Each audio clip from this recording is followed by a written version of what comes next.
ಅಶ್ವಥ್ ನಾರಾಯಣ ಅವರು ಹೇಳಿದಾಗೆ ನಾನು ಈ ಚುನಾವಣೆಯಲ್ಲಿ ಬೆಂಗಳೂರು ಗ್ರಾಮಾಂತರ ಅಭ್ಯರ್ಥಿಯಾಗಿ ಬಿಜೆಪಿ ಅಭ್ಯರ್ಥಿಯಾಗಿ ಅಂದರೆ ಇವತ್ತು ಬಿಜೆಪಿ ಮತ್ತು JDS ಎರಡೂ ಕೂಡ NDA ಅಲಯನ್ಸ್ ಆಗಿ ಇರೋದರಿಂದ ನಾನು ಇವತ್ತು ಬಿಜೆಪಿ ಅಧಿಕೃತ ಅಭ್ಯರ್ಥಿಯಾಗಿ ನಾನು ಸ್ಪರ್ಧೆ ಮಾಡ್ತಾ ಇದ್ದೇನೆ. ತುಂಬ ಆತ್ಮವಿಶ್ವಾಸ ಇದೆ, ಆತ್ಮಸ್ಥೈರ್ಯ ಇದೆ.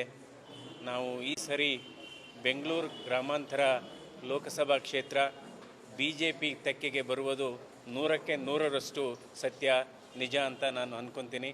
ತುಂಬ ಆತ್ಮವಿಶ್ವಾಸ ಇದೆ. ಮತ್ತು ಇವತ್ತು ನರೇಂದ್ರ ಮೋದಿಜಿಯವರ ಆಡಳಿತ ವೈಖರಿ ನೋಡಿ ಇವತ್ತು ಎಲ್ಲ ಕಡೆ ಇವತ್ತು ಬಿಜೆಪಿಯ ಪರ ಮತ್ತು NDA ಪರ ಅಲೆ ಇದೆ. ಈಗಾಗಲೇ ಇದು ಹ್ಯಾಟ್ರಿಕ್ ಎಲೆಕ್ಷನ್ ಅಂತ ಹೇಳಬೇಕು.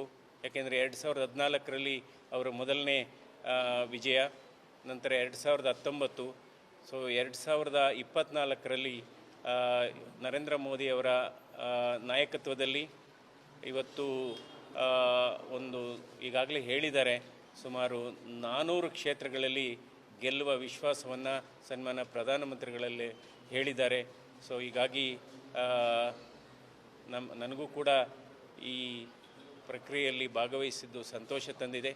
ಹೀಗಾಗಿ ತಮ್ಮೆಲ್ಲರ ಆಶೀರ್ವಾದ ಮತ್ತು ಪ್ರೀತಿ ಮತ್ತು ಅಭಿಮಾನ ಇರಲಿ ಅಂತ ಎಲ್ಲರಲ್ಲೂ ಕೇಳ್ತೇನೆ.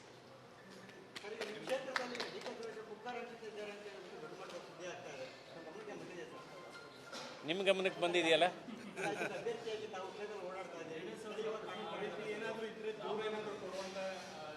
ಅಲ್ಲ, ಈಗಾಗಲೇ ಸನ್ಮಾನ್ಯ ಕುಮಾರಸ್ವಾಮಿಯವರು ಇದರ ಬಗ್ಗೆ ಒಂದು ಸುದೀರ್ಘವಾದಂಥ ಪ್ರೆಸ್ ಮೀಟೇ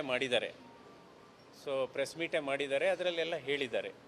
ಸೊ ಯಾವ್ಯಾವ ರೀತಿ ಏನೇನು ಆಗ್ತಾ ಇದೆ ಅನ್ನೋದ್ರ ಬಗ್ಗೆ ನಾನು ಹಲವಾರು ಬಾರಿ ಹೇಳಿದ್ದೇನೆ. ಈ ಚುನಾವಣೆ ಬರೋದು ಹೋಗೋದು ಸಹಜ. ಒಂದು ಆರೋಗ್ಯಕರ ಸ್ಪರ್ಧೆ ಆಗಬೇಕು, ಯಾವಾಗಲೂ ಅಷ್ಟೇ ಆರೋಗ್ಯಕರ ಸ್ಪರ್ಧೆ ಆಗಬೇಕು.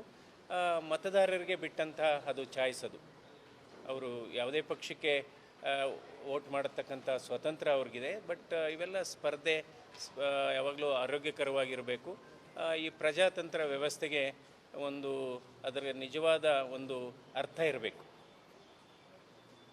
Thank you.